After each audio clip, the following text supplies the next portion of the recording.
Being black in America is a lot about grief. Listen. Who do we have to be in order to be ourselves? Who did we become? And what did we lose along the way? Would we identify ourselves on our earlier path if we had to look at the mature version that we became? Come on, passing. This is a movie about passing.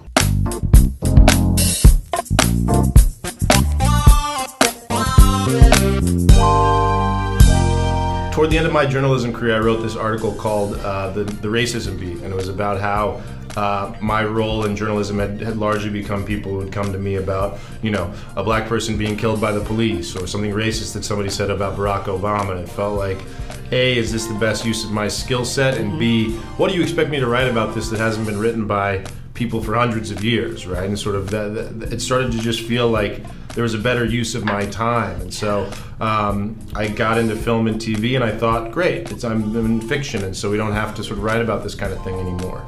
And then I got into film and TV, and people said, do you want to write about this slave? Do you want to write about this guy getting killed by the police? And it was like, oh, okay, even in the world of fiction, the expectations are the same.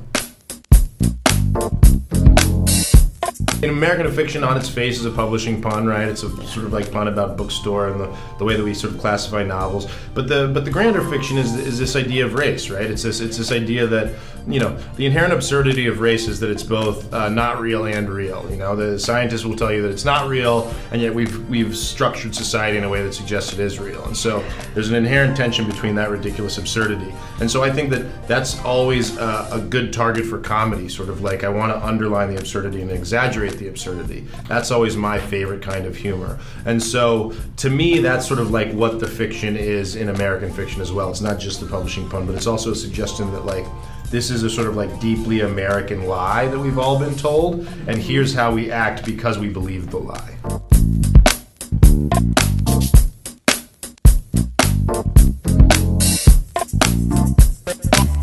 All the time. I mean, all the time. That's the thing, is that, the reality of the world is that the higher you climb on the ladder, the fewer black people you're going to see in these rooms, And so I think that you have to find ways in order to code switch, in order to sort of work in this industry. That's a very real thing that happens. It's fiction to him because, remember, he's become a version of something else in order to be successful. He didn't just code switch, he became a whole other person. Fortunately, I do think that things are changing incrementally, but they are changing. I think that there's a world, 98% of the people that read this script passed on it. I think that even 20 years ago, wow. I don't know that this is a movie that gets made. I don't think this is a movie that gets financed. And so just the fact that I was able to walk in and sort of like get people to write me a check for millions of dollars in order for the resources to make this film, that proves that we are sort of like moving forward. Obviously, we always want change to happen faster than it does, but I do think things are changing. I do think that,